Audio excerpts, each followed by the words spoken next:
This is episode 229 of the Rio Grande Foundation's Tipping Point, New Mexico. I'm Paul Gessing, president of the Rio Grande Foundation, New Mexico's free market think tank. You can find out more about the foundation at riograndefoundation.org.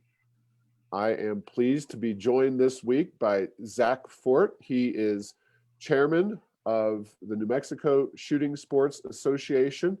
We're going to have a brief conversation about some important gun control ordinances being considered at Wednesday's Albuquerque City Council meeting. Welcome to Tipping Point, New Mexico, Zac. Hey, thanks for having me on, Paul. I appreciate it. Yeah, and you're a return guest, and we appreciate you taking time out of your busy day today to share some of this information with us and folks listening to the podcast. This Wednesday evening, that'll be September the 9th at Albuquerque City Council. There's 3 different ordinances all dealing with gun issues that are going to be discussed and possibly voted on for final passage. Can you tell us, briefly run through those 3 ordinances? Definitely. So the first one is actually a non-binding resolution, and that one is the one that's most likely to receive its final vote. The other 2 proposed ordinances, may not actually receive their final vote on September 9th. It actually looks like they might try and vote on those on September 21st, or whenever their next meeting is. So to talk about what are the 3 different things that they're going to vote on. The first one is the non-binding resolution. That's basically what the city of Albuquerque, this Albuquerque City Council is calling on the state of New Mexico to put a voter ballot initiative to amend the state constitution to remove the clause where it says a county and municipality cannot regulate an instance of the right to keep and bear arms in New Mexico. So what this non-binding resolution is, it's not changing the law, it's not changing the state constitution, but it's asking that the state legislature put it on the ballot to put it out to voters to ask them to change the state constitution. And this is incredibly alarming. You know, we've seen both in New Mexico and other places attacks on firearm preemption laws. And at the same time, if they are going to open up the state constitution to put it to voters, there's no guarantee that when it does get to the legislature, should Albuquerque City Council pass this or not pass this, that they will only take out something with regards to the preemption laws. There are other things they could try to amend in the state constitution with regards to our right to keep and bear arms. So like I said, this is a non-binding resolution, and it's even if it does not pass city council, it's still possible that the legislature could take it up because, like I said, this is a non-binding resolution.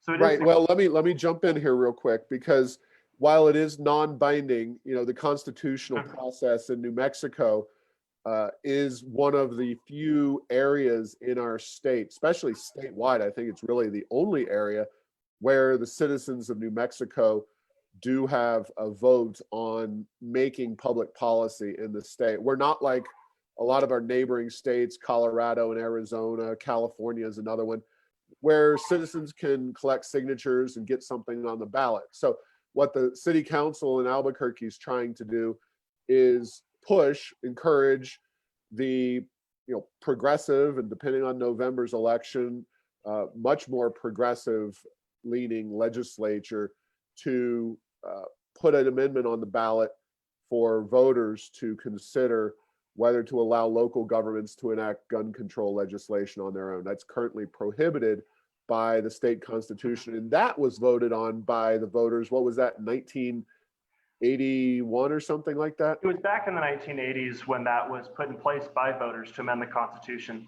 And the logic behind preemption laws is pretty simple. You know, you don't want to commit a crime just by crossing over between city lines, between county lines within the state of New Mexico, because potentially someone driving from Sandoval County into Bernalillo County or Rio Rancho to Albuquerque could potentially commit a crime by just driving across the county line from Sandoval to Bernalillo, by doing something like, let's say they had a firearm in their vehicle that wasn't secured as in accordance to what City of Albuquerque wants people to do, which is one of those resolutions that I'll get, or one of the proposed ordinances that I'll get to. So that's basically the idea, is that you could commit a crime by crossing a county line in New Mexico. And we're trying to avoid that type of situation. It doesn't offer any public safety benefit that we can see, and it can actually be detrimental to public safety because you're creating crimes by crossing city lines, city or county boundaries. So to touch on the two proposed ordinances that we have, one of them is a type of quote unquote firearm storage law. This has been brought up in the legislature several times. The idea is to create some type of standard that you have to store a firearm in accordance with for the alleged purpose of keeping a firearm out of the hands of someone who should not have it. We encourage people to store their firearms responsibly, but we also firmly believe that what it looks like, what responsible firearm storage looks like, is different for each person.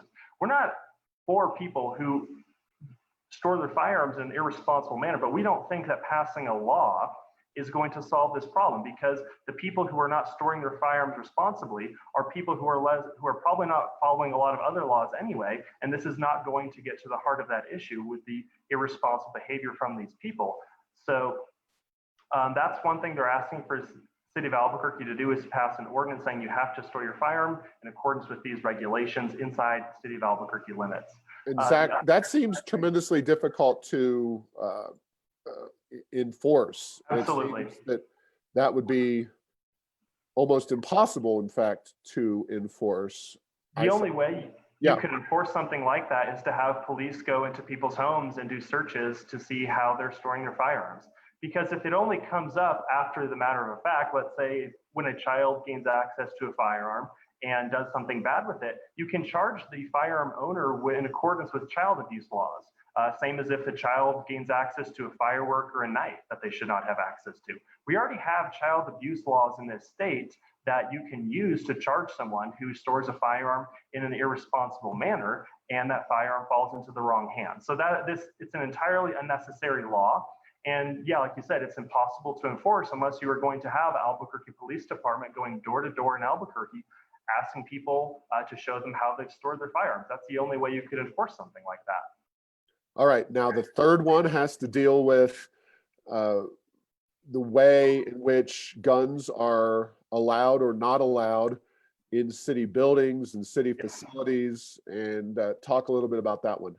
So yeah, like you said, so the third item that's being considered, the second proposed ordinance, basically says that you cannot bring a firearm into any city-owned property, any city building, any park, anything like that, where basically the City of Albuquerque is either the owner of the building or a lessor of the building, I believe, in the language of the bill. So any building City of Albuquerque owns or leases, you cannot bring a firearm into that property, is what the ordinance says. And this, when we talk about this stuff, what I really want people to remember is, the City of Albuquerque, it's a government entity. It's owned by the taxpayers, and what you have is basically them trying to act as this private entity, doing things with taxpayer money, with taxpayer resources, that infringes on taxpayer rights. I mean, if you want to go somewhere lawfully concealed carrying your firearm because there you could be attacked, I'm sure there's been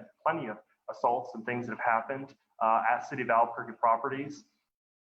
And if you want to be able to defend yourself as a taxpayer in Albuquerque, you should be able to. And that's what kind of this strikes at, is the City of Albuquerque is attempting to act as a private entity with taxpayer funds, seeking their own benefit. Well, the Albuquerque Museum is certainly a City of Albuquerque property, and we saw some violence there, and that's a tricky situation. We're not going to get into it, but do you see the second two ordinances as even being legal unless they amend the Constitution? Is this kind of a coordinated effort to push those that amendment first and then use these ordinances kind of behind that amendment process? Because it seems like the storage in the city property wouldn't even be legal if passed tomorrow. Yes. I mean, it's very much a coordinated effort to take on part of the state constitution, where it says counties and municipalities cannot regulate an instance of the right to keep and bear arms. Albuquerque Mayor Tim Keller has spoken very negatively about that in the past. I mean, he's spoken very negatively of gun owners in general in the past. So that's no surprise there, but also Albuquerque City Councilors, Davis and Benton, they've also spoken very negatively about the preemption clause of the state constitution in that regard. So it's very much a multi-pronged attack on our right to keep and bear arms in the state of New Mexico. And there's already a lawsuit with the city of Albuquerque having essentially declared parks as educational facilities because it's not a loophole, it's the outright abuse of the English language, whereas the Keller administration has declared city parks to be educational facilities or schools. That was written up in the front page of the Albuquerque Journal. I thought it was a very clear and fair article, but this is essentially seemingly expanding upon that. But talk about that lawsuit briefly before we conclude. Yeah, so really briefly, there is a lawsuit in place because basically Tim Keller, he actually has declared that community centers and parks and civic plaza, because school-related activities happen there, are in effect schools. It actually opens up kind of a can of worms of, if these are schools, do you have other there's other legal repercussions for these things, such as there's people who are not allowed to go near schools. Can they go near a park and things like that? So it's a can of worms that he's basically, by declaring all these places to be schools, that he is creating liability for the city of Albuquerque. And that one thing I do want to point out is that the Albuquerque Shooting Range Park, which is a park operated by the city of Albuquerque, has no plans to close, is still operational. And it seemed that would actually conflict with the mayor's order, even though from everyone I've talked to at the Parks Department, they have no plans to close Shooting Range State Park, even though it is a park owned and operated by the city of Albuquerque. So it's very logically inconsistent. And